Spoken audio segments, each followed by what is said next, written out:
it's a live thing, so it doesn't really matter. So chapter 14, we're talking about federal income taxes, taxes that affect real estate. So we're just gonna dive right in because there's all kinds of taxes that affect it based on not only income, but how we can get tax write-offs, et cetera. And that's kind of where the money's made in this business, right? Investments. So while we all make money selling houses, we really make money on the investment side, which is where I have a huge interest. So we have this Tax Cut Jobs Act. You're not going to get tested much on the acts itself, more on how things work in the business. So ordinary income tax rates reduced across the board with this Tax Cut Act that was passed, right? Standard deduction is not 12,00. I think this was 12,000 at one point and 24,000. It's actually more than that now. It changes every year, so don't necessarily go with these numbers. They're not going to make you memorize the standard deduction numbers.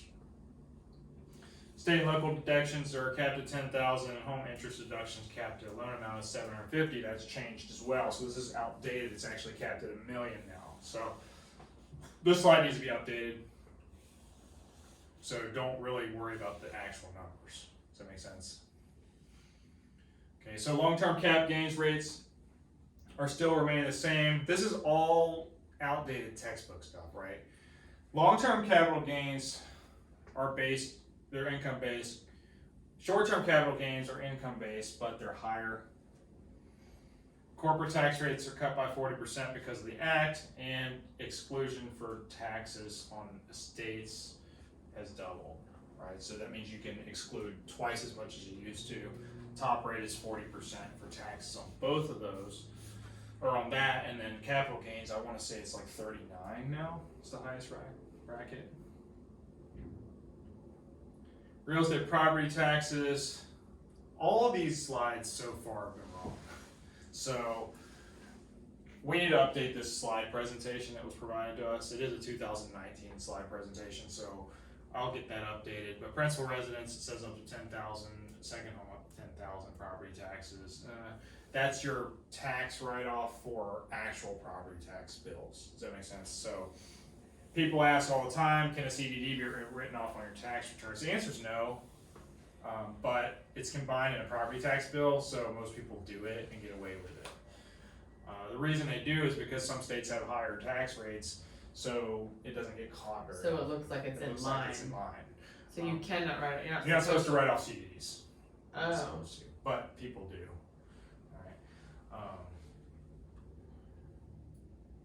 Mortgage interest deductions, you can write these off as well, right? You can write off home equity acquisition loan, home equity lines, debts, all these things that are pertaining to your house, right? Up to $1 million in debt. All are part of interest paid for that year, up to 2 homes. Debt incurred before 2017, go up to $1 million. After 2017, limit is $750. So that's where they changed everything. Residents in any structure that provides basic living accommodation. Now, here's the thing with these home loans. A lot of people were buying stuff on equity lines, right? They're going out and they're buying a car on an equity line so they can get a tax write-off. This is what I'm going to tell you about. This is talk to an accountant. Don't ever assume things. So you got $1 million write-off for your taxes. Just remember that. 750. It says after 2017 it's 750. We need to verify that and see if it's still the same. Because tax laws change all the time. So Yeah, because I saw somewhere in here where it says home interest deductions for new mortgage debt is capped the max loan amount of $750, formally $1 million. So you know how we they need to verify that I because agree, things yeah. change all the time. all the time. So don't necessarily focus on the numbers. Just understand that these acts will make things deductible and not deductible, right? So you can deduct you can deduct interest on your home, your primary home, for example, right? That's true. The answer's true. Don't worry about the $750, the $1 million. If we're asked in the textbook, yes, state exams are gonna have that. Yeah, a lot of Trumpy things happened from 2017 and up. Right. So things have changed a lot with tax laws.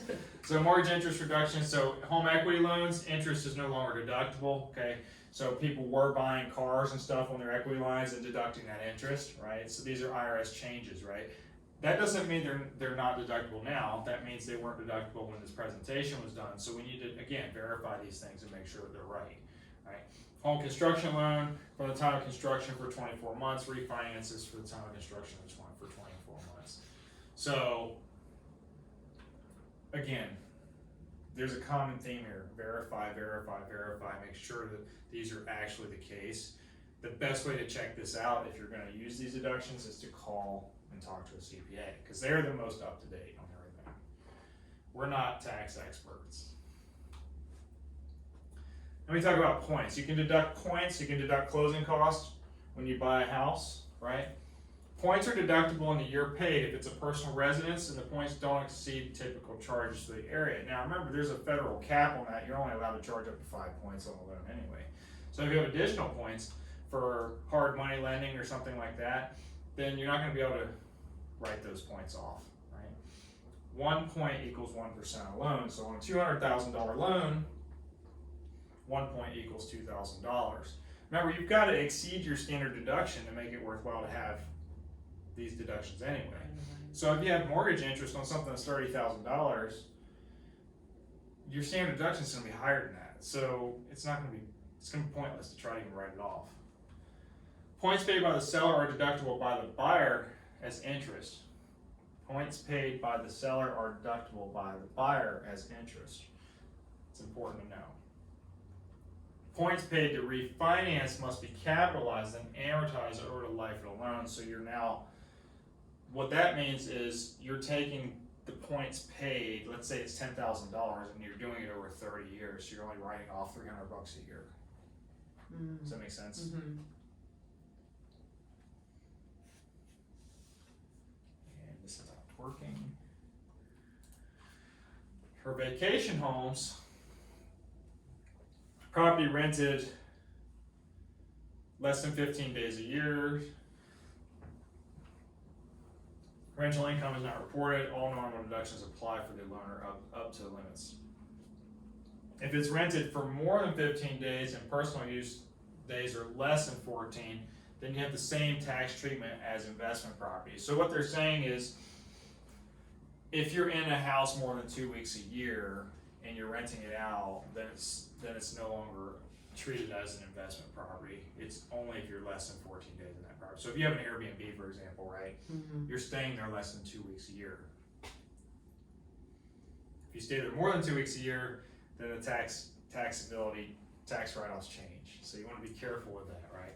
Okay, so you want to stay. You want to stay less than 2 weeks a year. You want to stay at your Airbnb less than 2 weeks a year, so that you can have your standard deductions for everything else, like your insurance, your tax, your depreciation allowances, all Okay, that stuff. so you right? treat that as an asset, not as a rental. Yeah. Okay. Right, so you treat it as a rental. Property rented for 15 days a year, and more than 10% of the days are rented, expenses can be deducted to the extent of the income, right? So you can only expense up to the amount you pay, right? You can't expense more than your income. For some reason, this mouse is not working today. If you have a home office, it has to be exclusively used for business. You can't have a home office with a bedroom like you're sleeping in there, right? It has to be exclusively used for business. Your file cabinet, your desk, your signs, your computer setup, whatever you're doing, you have to have it set up exclusively for business. And that percentage of your home can be used for a tax write-off. No other fixed location exists where the taxpayer carries out administrative work. Right? So if I have administrative work here and I have a home office, I'm not supposed to write off a home office because I can come here to work. Does that make sense? Right? Usually sales associates don't qualify for this. Usually it has to be some other type of job, right? Now, that's kind of a gray area because a lot of people only work from home. A lot of sales associates are independent brokers, they work from home, right? So it just depends on how the setup works, how the setup is done, right? Sale of principal residence, so we know this one, right? $250,000, right, for a single filer, $500,000 for a married filer. So for me, if I had $250,000 if I had $350,000 in equity, you sign a marriage certificate, get married, and you keep the extra $100,000. But no, seriously speaking though, if you're married, you can get up to a $500,000 gain on a sale. It doesn't mean go buy you a rent-a-wife and have it for 3 months and then divorce. You know, that's going to probably cost you more than that $500,000 you just tried to take a tax deduction on. But if the taxpayer uses their principal residence, the rules are single $250, married up to $500,000 of the gain on the sale, not $500,000 sales price, and you have to live there 2 out of the past 5 years. That's the important thing. You have to live there 2 out of the past 5 years. Tax treatment on investment property, calculate taxable income. You start with the net operating income. You add your reserves for replacements. You deduct your interest and depreciation and amortization of loan cost, right? That is your ending taxable income, right? So you're getting rid of these expenses, right? But you have to add your reserves back in because you're actually saving that money for a future date. Now, when you expend these reserves for replacement, that now becomes deductible as well, right? But until you spend it, you have to add it back in. Calculating depreciation, you add all your cost of acquisition, not only the price of the house, but any closing costs, etc., whatever else you have to pay to acquire the property. Allocate this between the lands and improvements. So land might be 10% of the value, for example, you would deduct that and then depreciate the other piece because land is not depreciable, right? Only improvements can be depreciated. You can use a percentage such as used by the property appraiser. So if the property appraiser says the standard is that the building's worth 90% and the land's worth 10%, then you can depreciate the 90%. Oh, there's the Okay. 27, yeah. Right, so divide depreciable basis by the number of years that we talked about 5 chapters ago, 27 and a half years for residential and 39 years for non-residential property or commercial property. Right? I knew it would come up somewhere. Yeah, I was It just like, came up yeah. 5 chapters later, right? You have passive versus non-passive income. So rental income is automatically passive. Losses cannot be deducted for non-passive income. Right?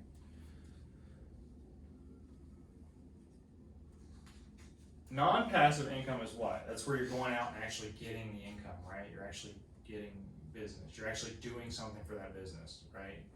So non-passive income would be active income, right? What am I doing? I'm cold calling, I'm making listing appointments, that's non-passive income, right? Real estate professionals can deduct operating losses from this other income. Active participants in rental property, for example, can deduct up to $25,000 of passive losses against the non-passive income. So you can take some of your passive losses and put it against your active income if you're actively participating in that property, like the management piece or whatever the case is. But they're treated separately. Again, common theme called CPA.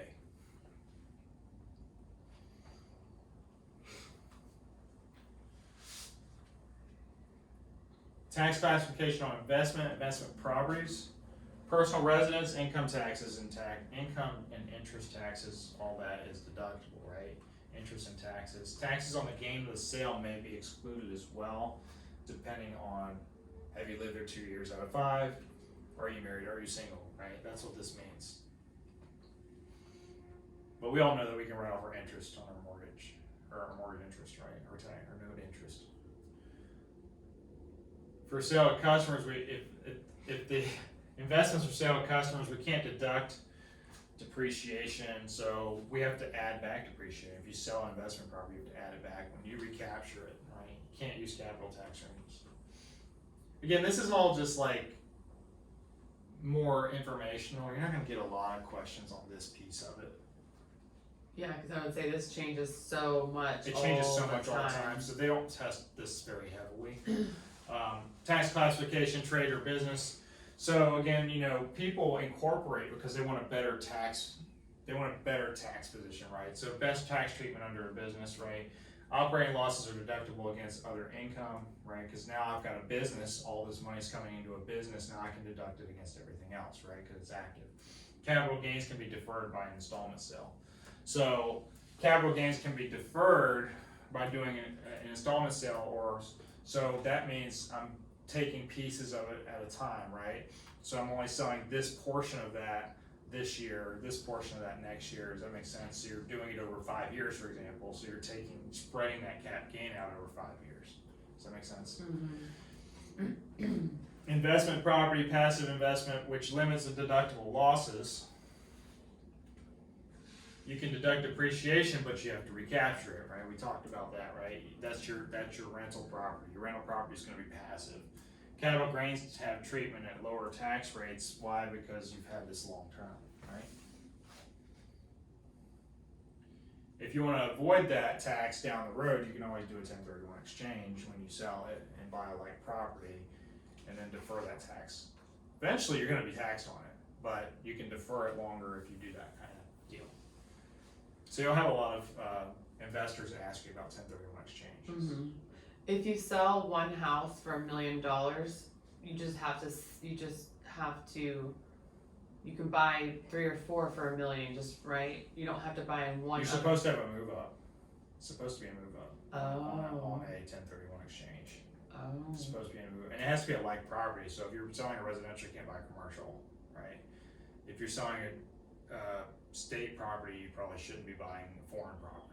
Not saying that people don't get away with it. Yeah, no, I was just wondering. It should be a like kind I had exchange. a customer who sold something upstate for a large portion, like it was like whatever $900,000.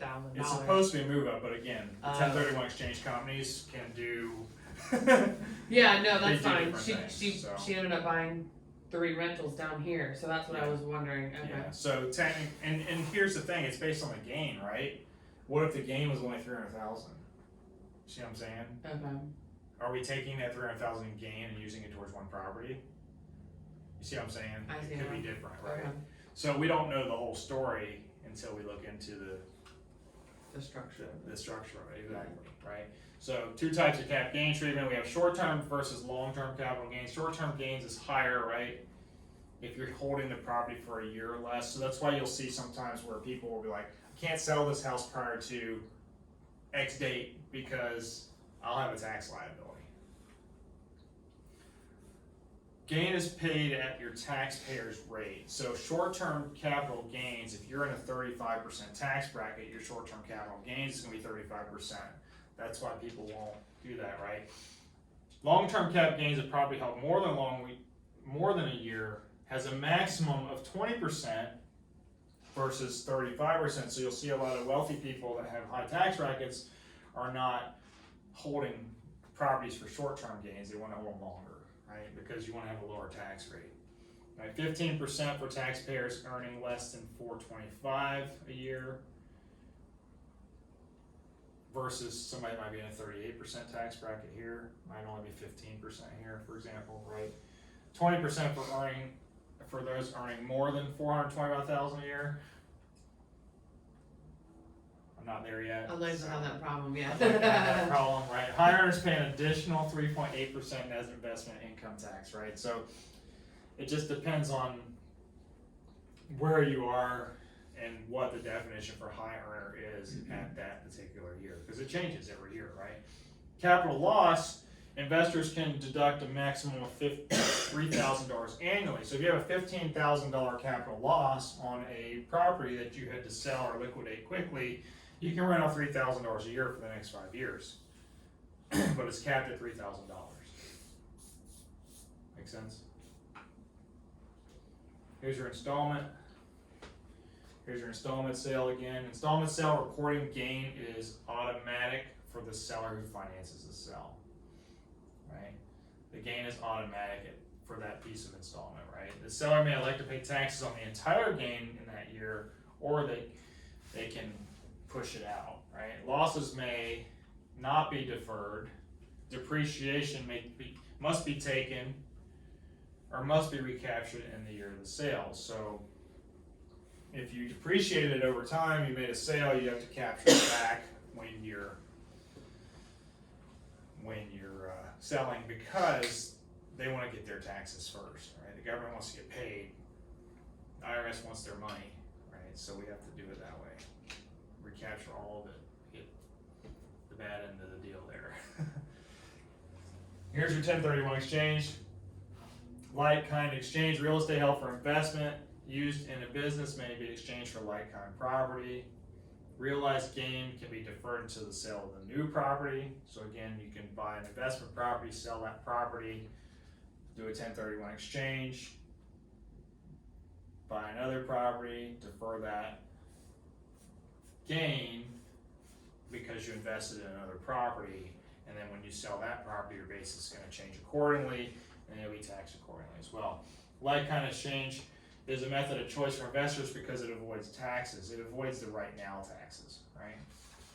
Nobody wants to pay their taxes now, they want to pay it later, right? Section 1031 allows traders to set up a deferred exchange for properties not yet available. So 1031 exchange is that process that we use for buying and selling real estate. And the process is you have to identify that property within 45 days of closing the original property and then close on it within 6 months. Or 180 days. Make sense? Mm-hmm. That's pretty much, it's an overview chapter. This is an overview chapter. There's not a whole lot of calculations or any of that. This is more of just like the concept of investing in real estate, right? This is a concept of how to avoid taxes or what you're going to be taxed upon, right? Because the questions that we're going to get in the residential world are, can I sell this house and not pay income taxes on the money? Well, have you lived there 2 out of 5 years? Are you married? Are you not married? Are you single? Are you gaining 250,000? Are you gaining 500,000?